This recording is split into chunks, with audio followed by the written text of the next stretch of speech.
Excess amount of carbohydrate പോലും ശരീരത്തിന് വിഷമാണ്. വിഷകരമായ കാർബോഹൈഡ്രേറ്റുകളുണ്ട്, ടോക്സിക് പ്രോട്ടീൻ ഉണ്ട്, ടോക്സിക് ഫാറ്റ് ഉണ്ട്. ചോറല്ലാതെ ഒരു കൊന്നു ചോറ് തിന്നണം മലയാളിക്ക്. ആ ചോറിൽ നിന്നുള്ള വിഷമാണ് മലയാളിയുടെ കഫക്കെട്ടിനും നീരുവീഴ്ചയ്ക്കും ഗ്യാസ് ട്രബിളിനും മലബന്ധത്തിനും ഒക്കെ കാരണമാകുന്നത്. അതിന് കഴിക്കുന്ന മരുന്നുകളാണ്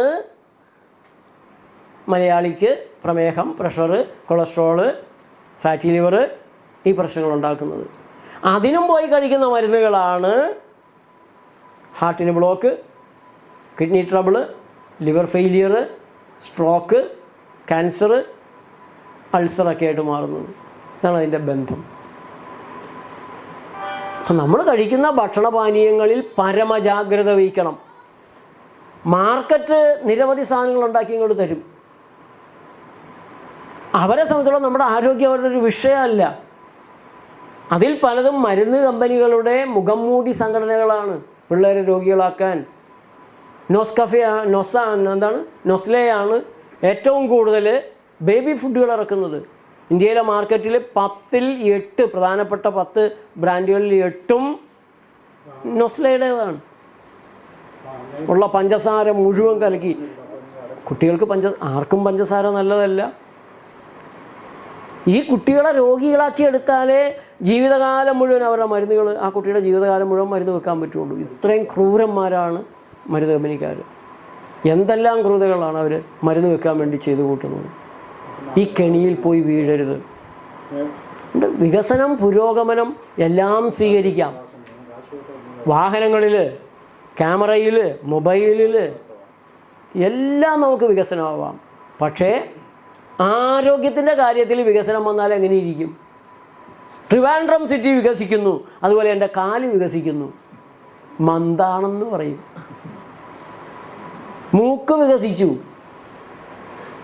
മൊത്തം ശരീരം തന്നെ വികസിച്ചാൽ ഒബേസിറ്റി, അതിൻ്റെ പ്രശ്നങ്ങളായി, ദുരിതമായി. ഉണ്ട്. ഓരോന്നിനും അതിൻ്റേതായിട്ടുള്ള ചിട്ടയുണ്ട്. മിതത്വമാണ് നല്ലത്. ആരോഗ്യത്തിൽ ജാഗ്രത വേണം.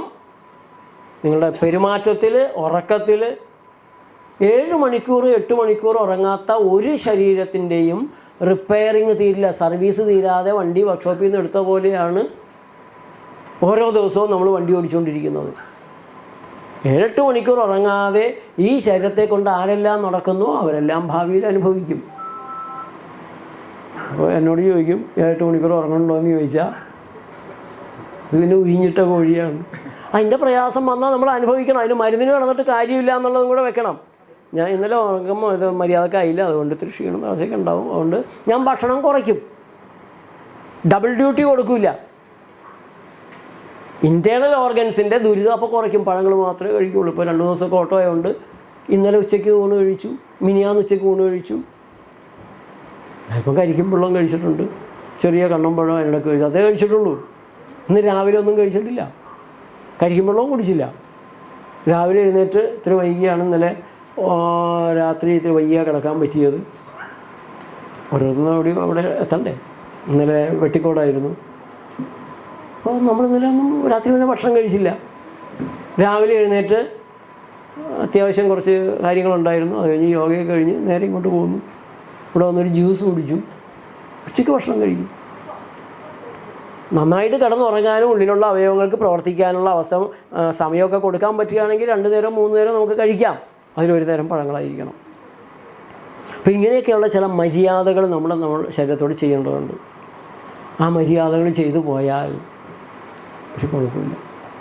ഇപ്പോൾ പ്രകൃതി രീതിയിലേക്ക് വരുന്നൊരു ശരീരം അഴുക്കുകൾ കെട്ടിക്കിടക്കാത്തതായിരിക്കും. അഴുക്ക് കെട്ടിക്കിടന്ന് ചൂട് കൂടി സർക്കുലേഷൻ കുറഞ്ഞ് മരവിപ്പ് വന്ന് ചില അവയവങ്ങളുടെ പ്രവർത്തനം തളർന്ന് അതിനെ പ്രമേഹമെന്ന് വിളിക്കും. പാൻക്രിയാസിലേക്ക് ശരിക്കും നല്ല രക്തം ചെല്ലണില്ല.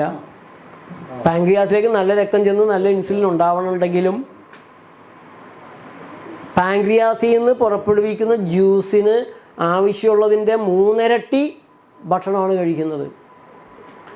പാൻക്രിയാസിൽ നിന്ന് വരുന്ന ഇൻസുലിന് തികയുന്ന, മതിയാകുന്ന, പ്രവർത്തിക്കാവുന്ന തരത്തിലുള്ള ഒരു ഭക്ഷണമല്ലേ പാടുള്ളൂ. ആ ഇൻസുലിൻ്റെ കഴിവിനേക്കാൾ കൂടുതലുള്ള ഭക്ഷണം കഴിക്കുകയാണെങ്കിൽ 400 ഗ്രാം ഭക്ഷണം ദഹിപ്പിക്കാനാണ് ഇൻസുലിൻ ശരീരം പുറപ്പെടുവിക്കുക. ഇവിടെ 800 ഗ്രാം കഴിച്ചാൽ ഇൻസുലിൻ എന്ത് ചെയ്യും? പാൻക്രിയാസ് എന്ത് ചെയ്യും? കുറേ കൊല്ലം കൊണ്ട് അത് തളർന്ന അവശതയാകും. അന്നേരം അതിനെ പ്രമേഹം രോഗം ഉണ്ടായേക്കാണ്. ഏത് അതുകൊണ്ട് മരുന്നിന് കിടക്കുക. പ്രമേഹ രോഗി മരുന്ന് കഴിക്കുന്നത് എന്തിനാണ്? ഈ മരുന്ന് എന്താ ചെയ്യുന്നത്? ഷുഗറിൻ്റെ അളവ് കുറയ്ക്കും. ഷുഗറിൻ്റെ അളവ് കുറഞ്ഞതുകൊണ്ട് പ്രമേഹ രോഗിയുടെ പ്രമേഹം മാറുമോ? പ്രമേഹം എന്താണ്? പാൻക്രിയാസ് നന്നായിട്ട് പ്രവർത്തിക്കാത്തത് കൊണ്ടാണ് പ്രമേഹം. ഇൻസുലിൻ വേണ്ടത്രയില്ല, അല്ലെങ്കിൽ നല്ല ഇൻസുലിൻ അല്ല, ആവശ്യത്തിനില്ല. അതുകൊണ്ടാണ് ഷുഗർ കൂടി നിൽക്കുന്നത്. ആ ഒരു ദുരവസ്ഥ, 3 തലങ്ങളിലുള്ള ഈ ദുരവസ്ഥയിൽ ഈ ഷുഗർ കുറയ്ക്കാനുള്ള മരുന്ന് കഴിച്ച് സംതൃപ്തി അടയുന്ന ഒരു മനുഷ്യനെ എന്ത് വിളിക്കണം? പഠിച്ച വിഡ്ഢി എന്ന് വേണമെങ്കിൽ വിളിക്കാം.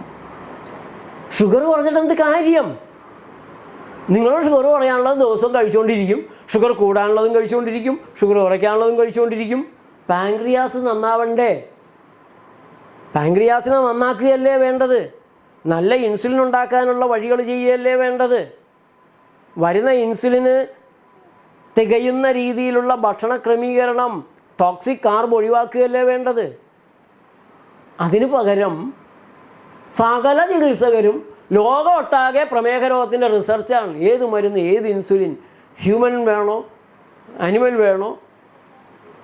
നമുക്ക് വേണ്ടതെന്താ? പാൻക്രിയാസ് ഉണർന്നു വരണം, പാൻക്രിയാസ് നേരെയാവണം, പാൻക്രിയാസിന് നീതി പുലർത്തുന്ന രീതിയിലുള്ള ഭക്ഷണം കഴിക്കണം. അടിസ്ഥാനപരമായ കാര്യങ്ങളിലേക്ക് വരിക, കാരണത്തിലേക്ക് ശ്രദ്ധയൊന്നുക, കാരണത്തെ പരിഹരിച്ചുകൊണ്ട് കാര്യം നന്നാക്കിയെടുക്കുക. ഈ ഒരു അപ്രോച്ചാണ് നമുക്ക് വേണ്ടത്.